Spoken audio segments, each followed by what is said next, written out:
Na mimi mwanzoni kabisa nilisema kwamba Simba wanaweza wakafurahia zaidi suluhu walioipata Young African, lakini watambue kwamba Young African anapata faida kwamba anatoa suluhu aruhusu goli upande wake. Mpaka hivi sasa michezo 15 ambayo ameicheza Young African amefungwa magoli mawili peke yake. Katika michezo 15 kafungwa magoli mawili peke yake, wakati akiwa amefunga magoli 31. Kwa hiyo ana package kubwa ya kufunga. Ukitafuta wastani wa kufunga, ina maana kwamba ana wastani wa kufunga goli 2 katika kila mchezo, katika michezo yote 15 ambayo ameicheza. Kwa hiyo ana benki kubwa ya magoli, lakini pia ana usalama katika eneo lake la kutokuruhusu magoli, ambapo kwa Simba imekuwa tofauti kidogo, kwa sababu Simba hata pale ambapo anaweza kutafuta alama moja imekuwa akitafuta kwa idadi ya magoli. Ukiondoa ile sare ambayo suluhu ameipata dhidi ya Young African, lakini njoo kwa Mtibwa Sukari aliruhusu goli akapata alama moja. Njoo kwa Pamba Jiji ameruhusu kuweza kupata sare kwa kuweza kuruhusu goli moja. Kwa hiyo unakuja kuona kwamba katika eneo hilo Simba wanakuwa hapo salama zaidi, kwa sababu mwisho wa siku kwenye goal difference kutakwenda kuwahukumu mwisho wa msimu. Ligi ni marathon. Mara zote wanasema marathon maana yake nini? Kila hatua ambayo unaipiga inakwenda kucount mwisho wa safari nini ambacho umeweza kukivuna. Kwa upande wa Simba kinaweza kikawa kinaleta hatari zaidi ukilinganisha na upande wa Young African. Lakini pia eneo lingine ambalo kwa Simba naweza tukaliangalia katika eneo la goalkeeping. Ukimwangalia Jibrila Kasali ni mtu ambaye naweza nikamfananisha na mwanafunzi mtoro katika darasa la mwalimu mkali.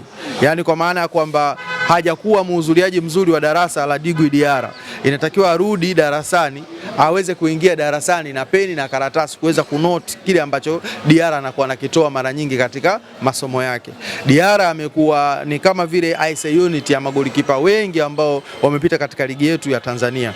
Alipokuja Kasali, watu walianza kusema kwamba Kasali ni golikipa ambaye anaweza kufananishwa na Diarra. Na paka wakaanza kusema kwamba Kasali paka hivi sasa hajafungwa, akiwa amecheza mechi 4 hajaruhusu kufungwa hata goli moja, hajaruhusu Simba Sports Club kuweza kupoteza dhidi ya Kasali. Mimi nilikuwa mtu wa kwanza kusema kwamba hilo pia ni mapema sana kuweza kulizungumzia. Tunaifahamu ligi ya Tanzania, tunafahamu ugumu uliopo. Ligi namba 5 bro. Ligi namba 5 ni ligi ambayo ni ngumu sana. Umeelewa vizuri? Intensity yake iko juu sana. Kwa hiyo ni mapema sana kuweza kumzungumzia Kasali kwamba amekuwa bora mbele ya Djigui Diarra. Lazima tumpe nafasi. Lakini tumekuja kuona anakuja kuruhusu goli ambalo ni goli jepesi. Kwangu mimi pia niliweza hata kuandika kwenye kurasa zangu kwamba kwa goli lile alilofungwa kakaangu Kasali alikustahili kuweza kwa goli kwa professional aliyokuwa nayo, kwa sababu tunaamini kabisa kina Yona Omosi, wakina Hussein Masalanga, wakina Zuberi Foba, umeelewa vizuri, wakina Abutwali Bumsheri, hawa wachezaji ambao ni local players wanapoona professional players wanapokuja kucheza, wao inakuwa sehemu ya kwenda kujifunza ni kitu gani cha kufanya cha ziada. Wakina Boniface Metacha Mnata wanapokuwa wanaona ma professional wanapokuja wakisema kwamba mbona nafungwa vile vile tu, wengine wanaenda mbali zaidi, kumbe hata Yakubu Suleimani ana ubora zaidi kuliko Kasali. Kwa sababu gani? Aina ya magoli ambayo anafungwa. Lakini pia kitu kingine, aina ya mechi ambayo unakwenda kuipoteza, unakwenda kuruhusu goli, ni mechi muhimu zaidi ya kuweza kukusanya alama 3, lakini unakwenda kuruhusu goli la staili kama ile. Ukiangalia goli lile moja kwa moja lawama zote utazitupa kwa goalkeeper, kwa sababu mpira umepigwa katika eneo lake aliyokuwa amesimama. Tafsiri yake ni kwamba kukaza mikono.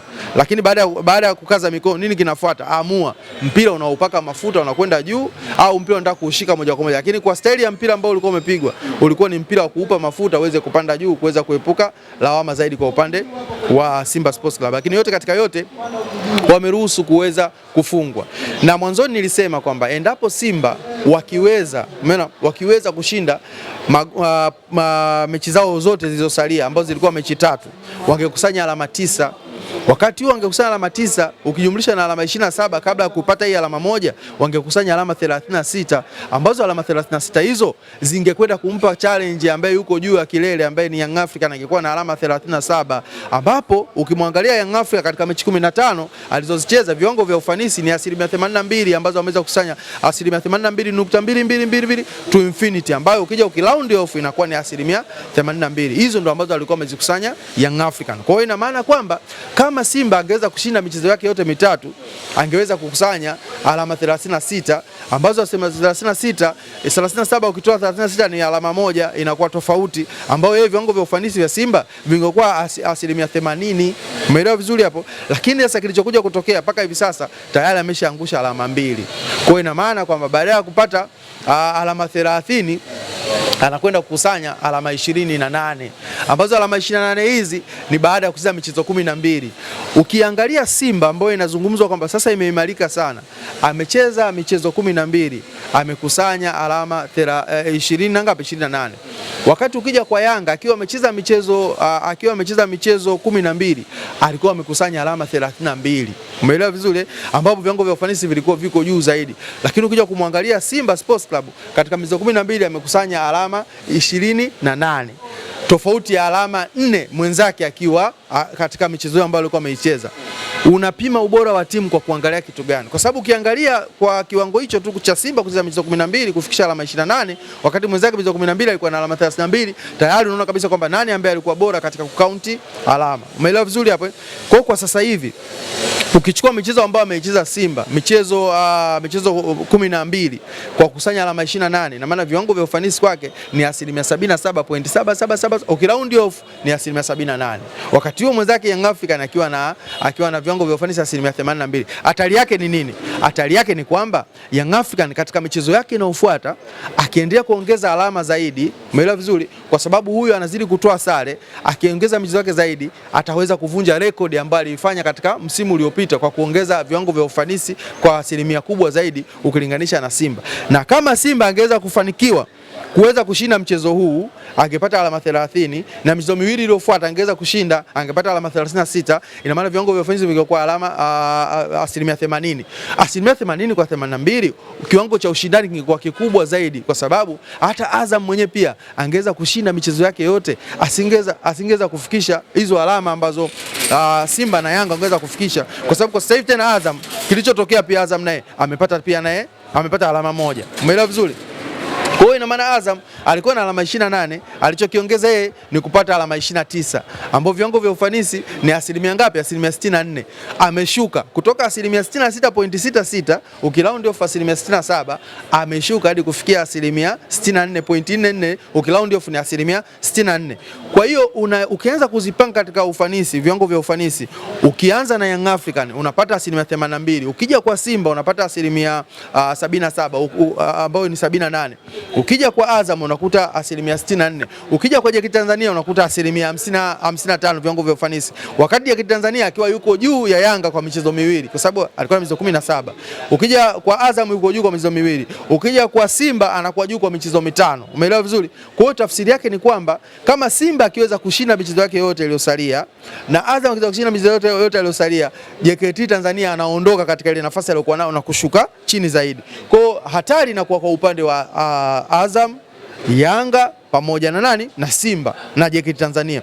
Lakini kwa Young African anakuwa amejihakikishia kukaa pale juu kwa urahisi zaidi, kwa sababu yeye tayari ameshakuwa amefuta makosa yake. Kwa zile alama ambazo alizipoteza dhidi ya TRA zimesha kuja kufukiwa na nani?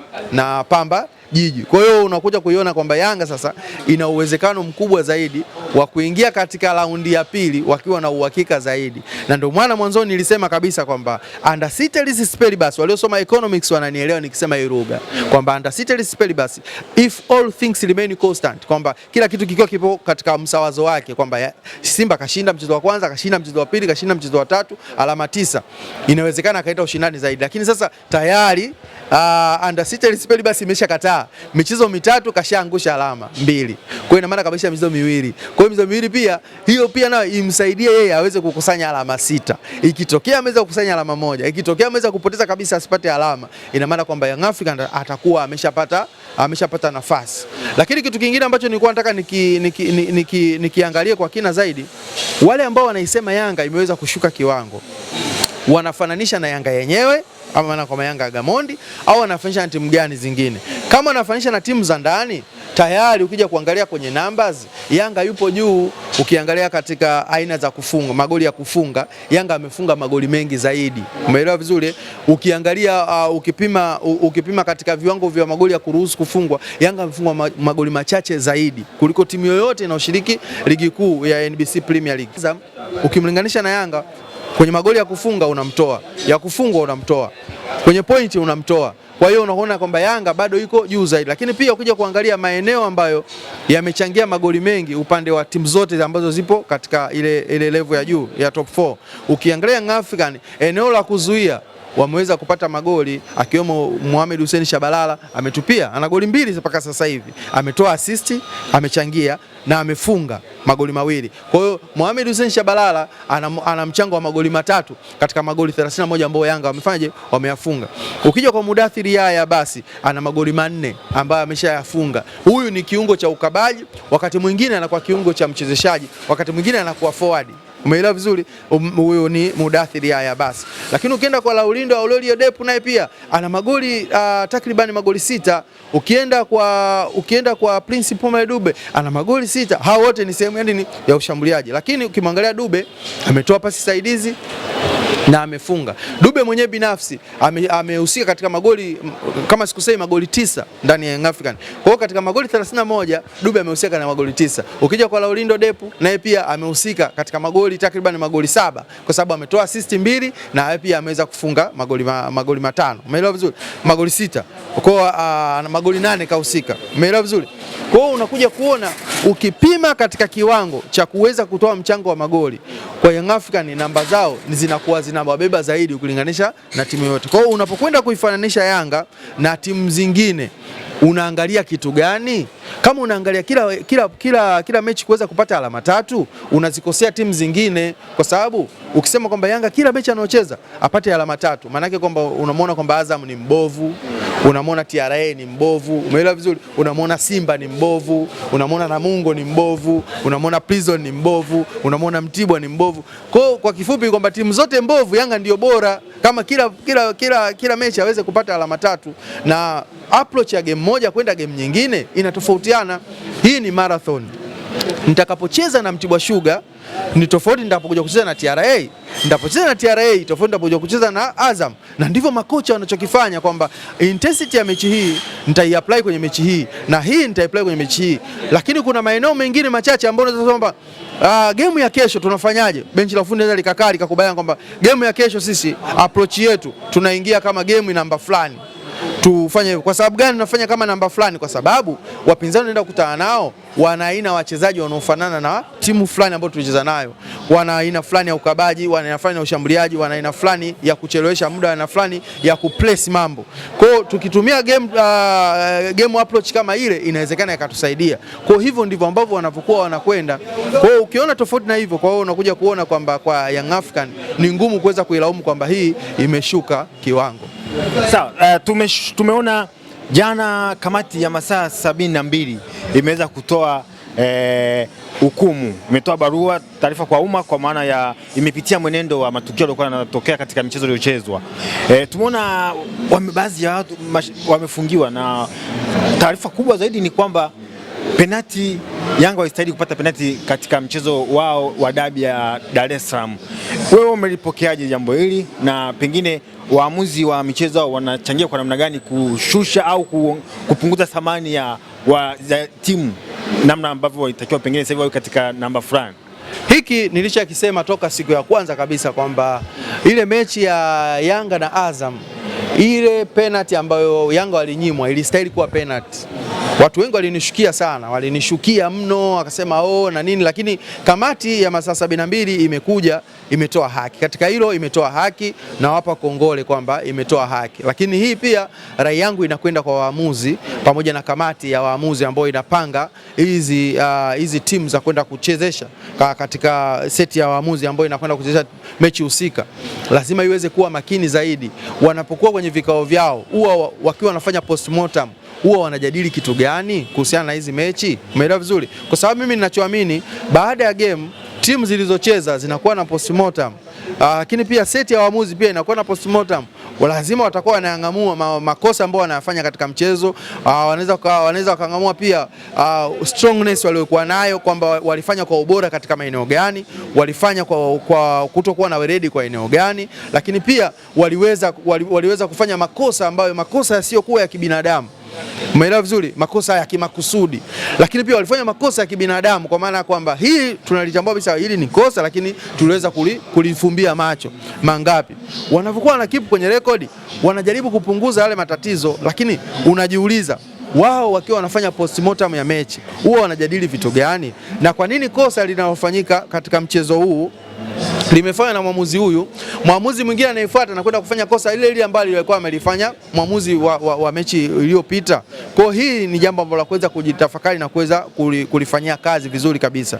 Lakini pia ukija kuangalia katika masuala ya sheria, tukisoma katiba yetu ya nchi, yani tukiachilia kwenye mambo ya michezo, katiba ya nchi ambayo hii ndio katiba mama kwa kila mtu ambaye anaweza kulai, wanasema kwamba all people are equal under the law, kwamba watu wote sisi ni sawa chini ya nini? Chini ya sheria. Hakuna aliyokuwa juu ya sheria, na hii ndio mustakabali wa haki ulivyo. Yani haki ilivyo ni kwamba watu wote sisi tunakuwa tuko sawa, sheria ndio inakuwa kioo chetu cha kuweza kutuonyesha kwamba inakuwaje.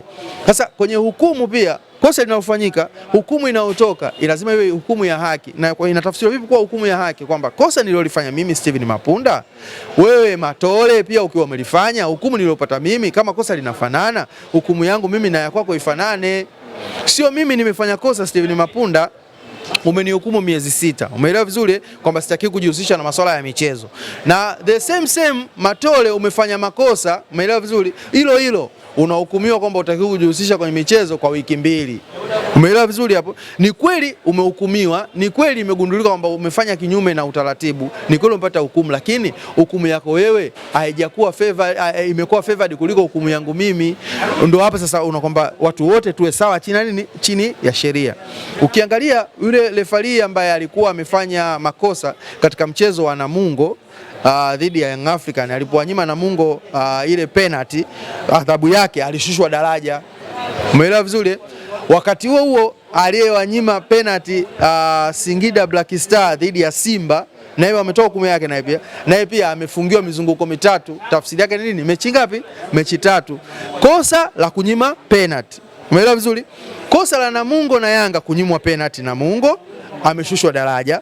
Kosa la Singida na Simba kunyimwa penalty, amefungiwa mizunguko 3. Double standard. Umeelewa vizuri? Kosa la Namungo na Yanga kunyimwa penalty, ameshushwa daraja. Kosa la Azam na Yanga kunyimwa penalty, amefungiwa mizunguko mingapi? 3. Double standard. Sasa unakuja kujiuliza, inakuwaje kosa likifanyika dhidi ya Simba ambalo linaumiza Simba linakuwa kosa kubwa zaidi kuliko kosa ambalo likifanywa katika timu zingine? Kwa sababu ukizungumzia Singida na Simba, Yanga kuhusika hapo, lakini kwa nini adhabu imekuwa tofauti ilivyohusika Yanga na Namungo? Na ndio maana watu wakianza kusema kwamba kuna viashiria vya kuweza kumfeva mtu mmoja, ukija kuziunganisha hizi doti, kuna vitu kuja kuona kabisa kwamba kuna eneo ambalo watu hawatendewi haki. Umeelewa vizuri? Mimi siko Simba, siko Yanga, najaribu kuutazama ukweli. Huo ni ukweli uliokuwa wazi. Kosa la Namungo na Yanga, refa alishushwa daraja. Kosa la Azam na Yanga, refa akafungiwa michezo 3. Wapi huo? Yani hapo justice inasemaje? Umeelewa vizuri? Usawa uko vipi hapo? Umeelewa vizuri? Kwa hiyo wala alihitaji ushabiki, wala alihitaji oya, wala alihitaji data kubwa. Unaangalia tu unaona kabisa kwamba hapa iko sawa sawa. Umeelewa vizuri? Ibrahim Baka alifanya madhambi kule Mbeya City, akafungiwa michezo 5. Umeelewa vizuri? Wakaja kwa Maodo Kante akafanya madhambi, akafungiwa michezo 5. Wakaja kwa Jonathan Soa alifanya madhambi dhidi ya Azam, akafungua michezo 5. Equally. Ukusikia kelele hapo kwamba huyo imebalance, kwamba huyu alifanya makosa same kosa na huyu wakahukumiwa sawa. Imekuwaje kiwiko cha mwalimu apewe mechi afungiwe mechi chini ya mechi 5 ambazo wengine walifanya makosa hayo? Umeelewa vizuri hapo? Kwa hapo sasa inakuja double standard. Kwa nini ikiwa hivi inakuwa hivi? Kwa nini ikiwa hivi inakuwa hivi? Kwa haya ni maeneo ambayo ya kuweza kuyatazama kwa kina zaidi. Kosa likifanywa ukiwa unacheza dhidi ya Young African, wewe uliofanya kosa kwa kuweza kuifavor Young African, kosa lako wewe, adhabu yako ni kubwa zaidi. Lakini ukifanya kosa ambalo linamfavor Simba, adhabu yako ni ndogo. Hiyo ndio tafsiri rahisi. Yaani ukiangalia kwa urahisi hiyo ni. Kwa hiyo katika mazingira kama haya yanaweza akatengeneza lawama ambazo mwisho wa siku bingwa anapokuja kupatikana, ile thamani ya ubingwa unakuwa uioni, kwa sababu unaona kuna vitu vingi vinakuwa vinatengenezeka katikati, kwamba huyu anaongea hivi anaongea hivi. Kwa hiyo unakuta hata ukija kuwa bingwa uoni ile sifa ya wewe kuwa bingwa. Ni sasa kama sasa hivi kwenye AFCON wanasema kwamba Senegal arudishe kombe liende Morocco na nini. Wewe unafikiri Morocco anakuwa proud kuwa bingwa? Yani anakuwa proud kwamba mimi ndio bingwa wa AFCON, anakuwa proud? Hawezi kuwa proud. Lakini tu kwa sababu CAF imeamua arudisha kombe, hata Morocco hawezi kuwa proud. Na ndivyo ambavyo itakavyokuwa katika ligi yetu. Kama mambo haya yatakuwa yanaendelea hivi hivi, mwisho wa siku sasa itakuja kutengeneza kwamba bingwa anapatikana alafu bingwa hana heshima. Yes. Yanga unaiona wapi msimu huu? Una namna mambo yanayoendelea ya kuonekana kwao kama wanaminywa fulani hivi, lakini ukitazama pia makelele yamekuwa mengi wakimwataki kocha wao Pedro Gonçalves. Kwa kuwa unazungumzaje na unaonaje Yanga itakuwa inaelekea wapi? Mimi kiukweli nikiutazama mpira Yanga naiona ikiwa inafikia mbali. Kwa sababu gani? Kwa sababu ratiba iliyowekwa ni ratiba ngumu sana kwa upande wake, lakini mpaka hivi sasa hajaangusha alama ya kumfanya kwamba yeye aweze kuwa na hali mbaya zaidi. Ugumu wa ratiba, lakini still bado amesimamia kwenye ukweli. Umeelewa vizuri? Hiyo pia inachangia kabisa kuonesha kwamba yeye amekuwa katika eneo la mapambano zaidi.